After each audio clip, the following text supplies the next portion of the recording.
Hello, Maurieo! Civil and Structural Drawing. DE 5202, Session 2, Site Plans and Alignments. Hello, welcome back, Session 2. Let's get into it straight away. Civil and Structural Drawing to the dashboard, and here we go, we're in. And I've been working in session 2, so we're right in there. But let's go into session 2, and let's go straight to the session notes here. PowerPoint presentation, of course, available for you. And click on that, and let's do a slideshow right from the beginning. Okay, so there's our title thing there that we've all done, and we'll click. So here's our session plan, and you can see my head's in the way there. I'll just duck out of the way, and you can see nothing too important there at this stage. Okay, so we're going to sign into the class register. Probably a good idea to log into Moodle. Moodle's the driver of the course, and we'll do this little intro that I'm doing here. And then I think I think most of you need to crack on with the basic 2D CAD project and get that CAD underway, because that's quite key to ongoing, that you keep a steady pace with the CAD, and that the weekly tasks they're sort of there on the back burner really, but you do need to get them done, of course, because they lead into what we need to know. So we nearly, especially if you're only got CAD available here at the at Wintec, if you don't have it at home on your laptops. So project and the weekly tasks. So that's our first 3 hours today, and then we've got our second 2-hour session, or part 2 of the session. Again, sign in, log in, Q&A. So I'd like to have some questions. So some questions particularly on site plans and alignments, or on the 2D CAD and that sort of thing, would be quite good. So because as you'll see later on in the little session here, that the questioning and discussing of things is one of the key ways of learning. So so that's the plan there. Let's crack on. So for your your learning outcomes, that you should have investigated site plans, which you'll be doing yourself through the resources that I've provided there on Moodle, and you should have investigated road alignments. So you should have a bit of an idea when I talk about a road alignment what I mean, or what we mean, there being horizontal alignments and vertical alignments. You should have acquired some more CAD skills by working through the CAD program there, and you should have, of course, updated your course diary. Don't forget to tell us what you think, or how things went, or whether it's harder than you thought, or how you're finding the CAD, doing it by the videos. How was the download process? What things do you think we could, that would make it easier for you, for giving that? And are you learning anything? These sort of things, reflections and evaluations. And you should have understood what to do before next week, but I'll probably release that more towards in the second session. Although, you should always be reviewing your work as you're moving forward, and just getting ready for next week, doing some work on various bits and pieces. So, alrighty. So now for a little, just a little bit of information for you, just something a little bit different. And today is on student-centered learning. Student-centered learning is the type of learning that we are trying to promote here at Wintec. And it's easy to say, isn't it? Student-centered learning. It means that it's centered on the student, that they are the important person not the tutor and that sort of thing. It's all about the student. And so this is what student-centered learning is. And I've got just a couple of little slides on that to maybe help you. So first of all, let's have a look at, well, student-centered learning, but what else is there? Well, the other one is teacher-centered learning. Okay, so and we've got a little graph here, or graphic here, I suppose, and you've got down here the knowledge, various elements, and here is what would happen in a teacher-centered situation, and here's what happens in the student-centered situation. So in the element knowledge, in the teacher-centered situation, I give you my knowledge, okay, the knowledge that I have. Now, just take a look at me. You can see that, well, I might have a lot of knowledge, but some of that knowledge dates from back before you were born. So some of that knowledge that I have is quite old and dated and redundant. So although I have some good basic stuff, some of my knowledge will probably, you won't last longer than I do. You won't need it into the future. How to use a slide rule, a log book, how to sharpen a pencil.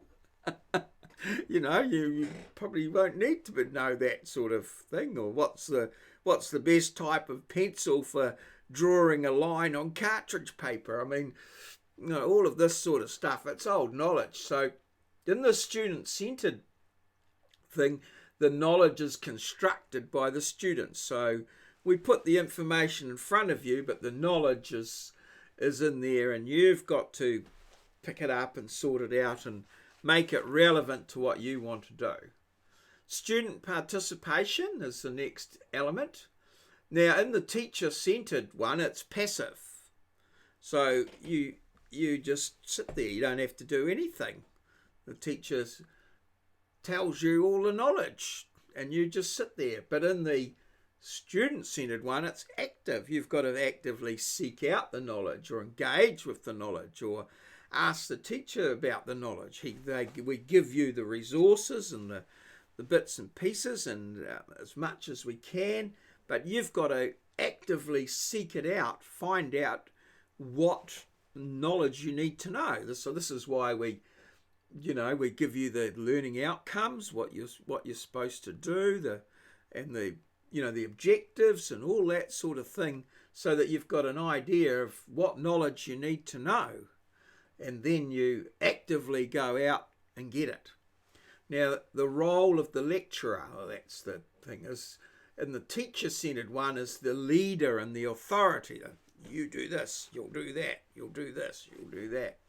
But in the student-centered one, it's more a partner in the learning, or the facilitator. So you'll see that we give you tasks to do, and then you work out how to do them and put your own spin on them, and try and get them in there. So this is the student-centered.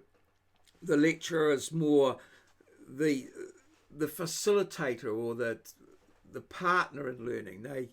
They guide your learning rather than tell you what to learn. So right, and then the role of assessment. In the teacher-centered one, there's few tests, mainly for grading. That's it, a few tests mainly for grading.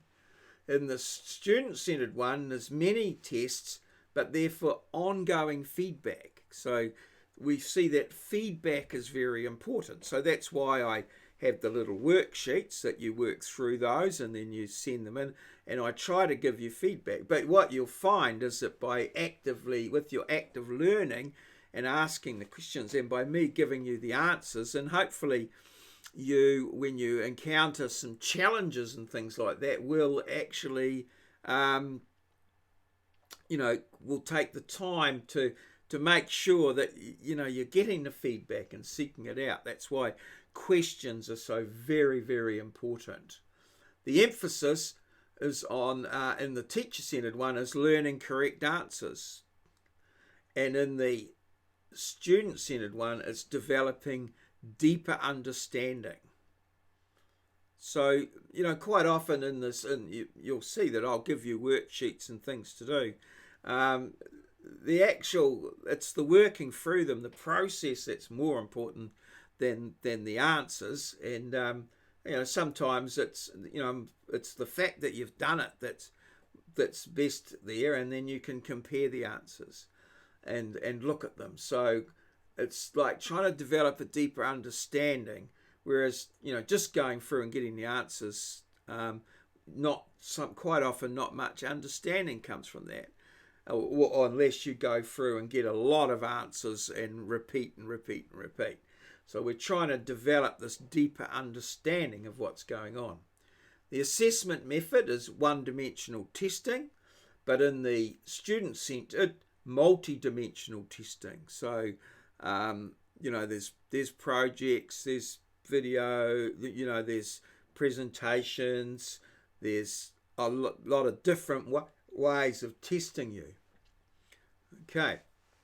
In the academic culture, in the teacher-centered one, it's competitive and individualistic. It's everyone for themselves, the best man wins. Now, a little bit of competition's not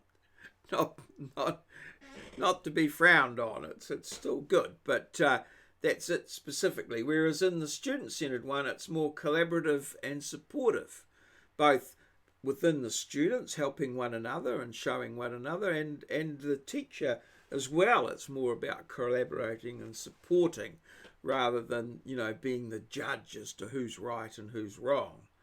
So that's a bit of a look at teacher-centered learning versus student-centered learning. And just moving on from that, just to emphasize some of the learning things that we try to use here, is the learning pyramid, and that I've got here, and this is the average student retention rates.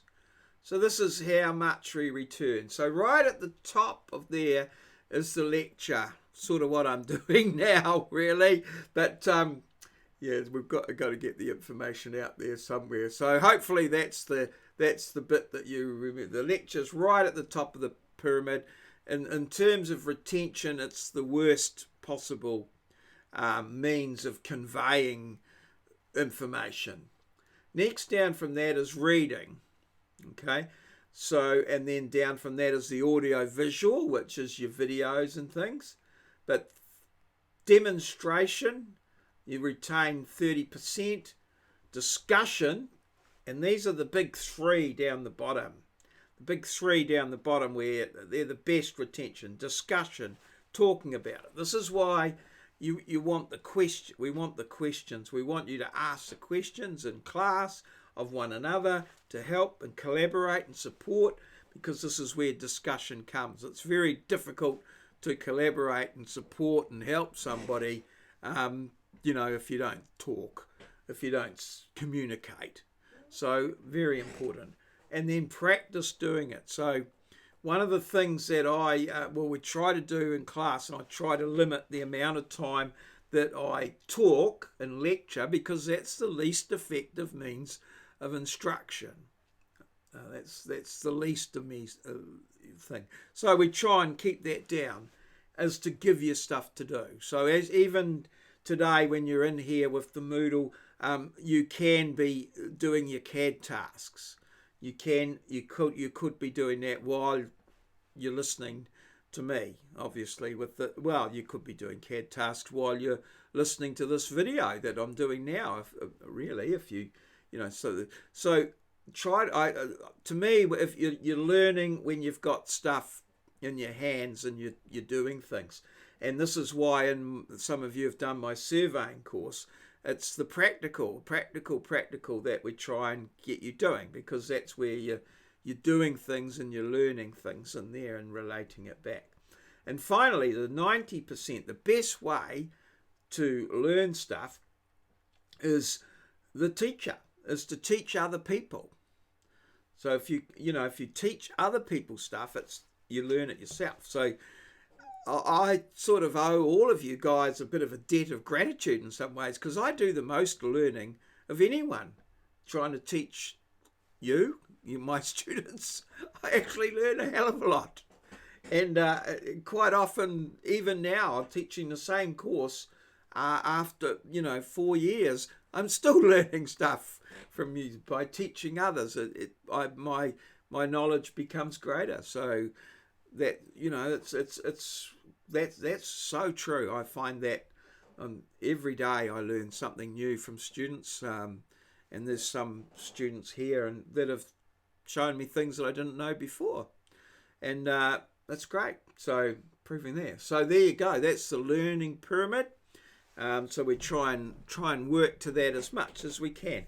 There's no silver bullets. There's no one thing. We can't sort of say, oh, well, we'll just get you to teach. Because sometimes you've got to have a lecture. Sometimes you've got to do reading, watch some videos, demonstration, and that sort of thing. So it's trying to get emphasize, try to get, the majority of your stuff into the areas where it's going to be the most effective. So that's what we're looking at. So let's move on a little bit further. Now, your diary. Is your diary up to date? So I remind you every session about your diary. It's because it's important in your learning. It's sort of like a discussion with yourself. So what did you do? How did it go? What are you going to do? And planning ahead and that sort of thing. So we need to be on the ball with that in many respects. Okay, so is your diary up to date? Is it? Are you sure? All right. Now the worksheets. Worksheets I've given, so last week's worksheets have been given out, and then there's some more worksheets to do this week.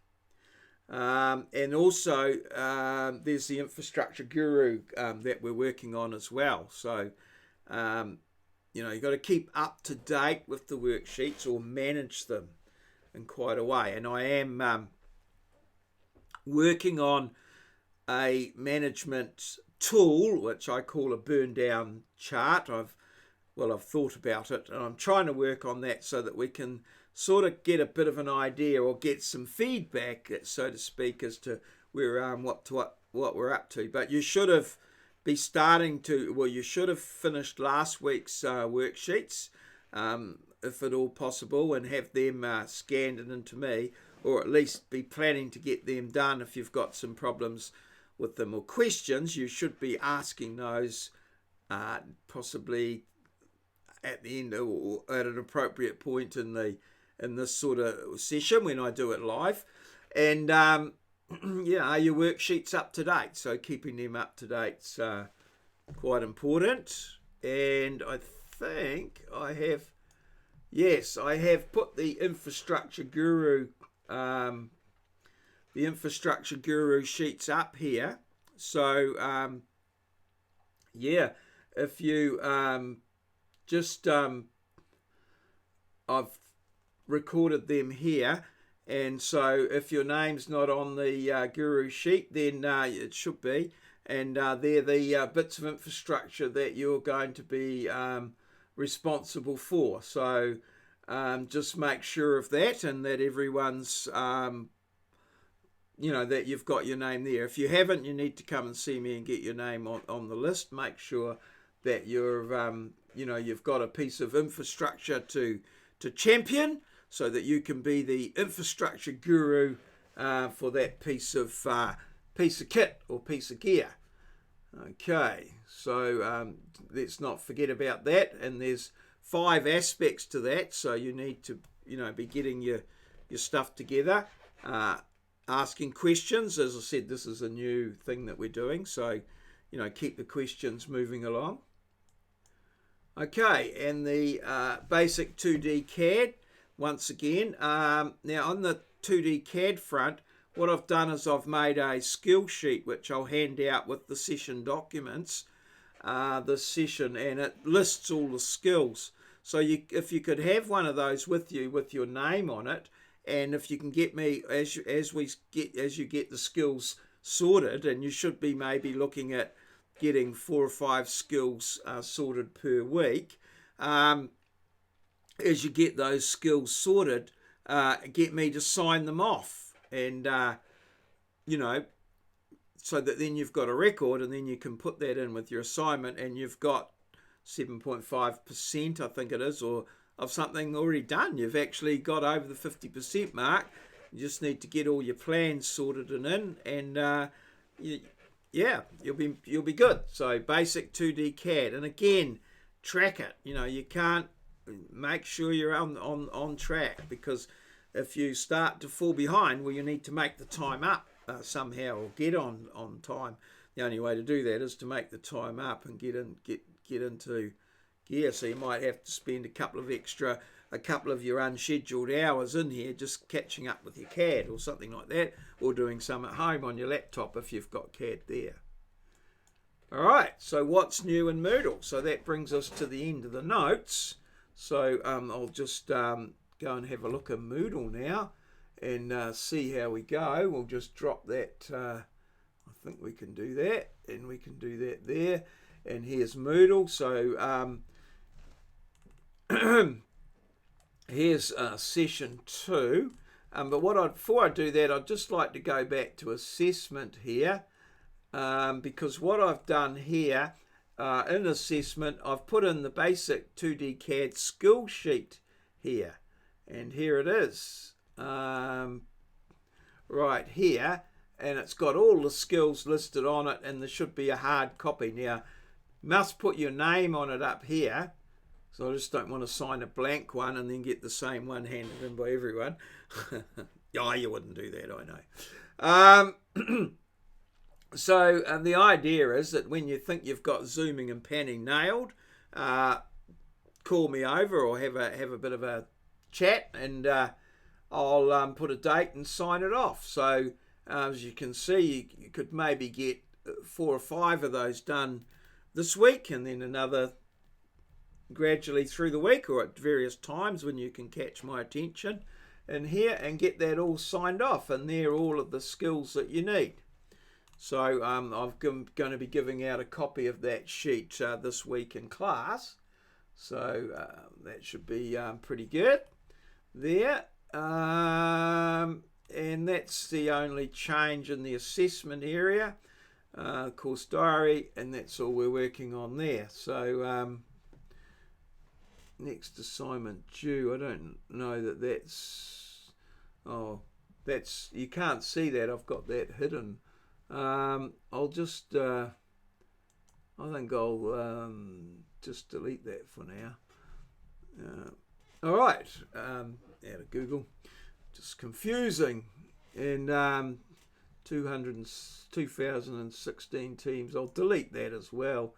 That was, we had a bit of a team thing going on last year, but I've dropped that out. So there's the basic 2D CAD. We haven't got any completed information just yet, so nothing to date, and I'll just hide that. So yeah, those are hidden, but they could come into play later on in the year. Okay, so so that's it on the assessment thing. Tech Talk, nothing. Basic 2D CAD, it's pretty much the same how it was. The answers are still the answers. Some of them may still be even correct. Okay, session 2. So you should have watched the video Introduction to Horizontal and Vertical Alignments here, which is just there, and that should generate, or might have generated, some questions and things that we would be answering during this particular session. So that's in there. This is the video that I'm just doing now, the introduction. So that'll be in there in the moment. I've just got a placeholder in there. Here's your session plan, the session notes that we've just gone through. And then these are the various tasks that need to be done. These ones are all on alignments. So there they are there, alignments 1. Click this arrow here to get back. And we've got alignments 2, 3, and 4. and there's various there's various examples and videos down here in the resources that will help you with those particular ones. So just be aware that alignment 5 or alignment 1, you need to you might pay to search out the appropriate video there. So that's all good there. And we'll probably have session 2 on Friday, session 2 later in the week, where I'll give you some information as to what we want to be looking at for session 3, which is possibly some notes on and a review of the notes here, which is the notes on long sections and some long section examples that might be quite helpful there one way and another. Alrighty, and so I think that's by way of an introduction. I think I've gone 26 minutes. I think that's more than enough. If you've got any questions, you can text or email me, or I go live at this on class on Monday, and you can ask lots of questions then, or anytime really. I may even put out a video answering your question, or a PowerPoint, or some notes, or something like that.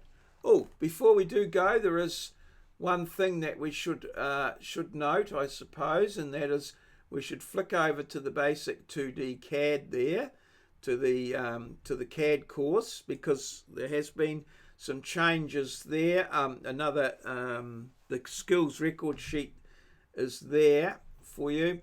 The task videos, I have done 4 or 5 of those since last week. The ellipses, ortho mode, delete, join and explode I've added. So I'll be hoping to do some more of those in due course. All right, I think that's everything that I had intended. But if it's not, well, we can pick it up one way or another. But I'm pretty good with that. So let's call it a day. Cheers. See you.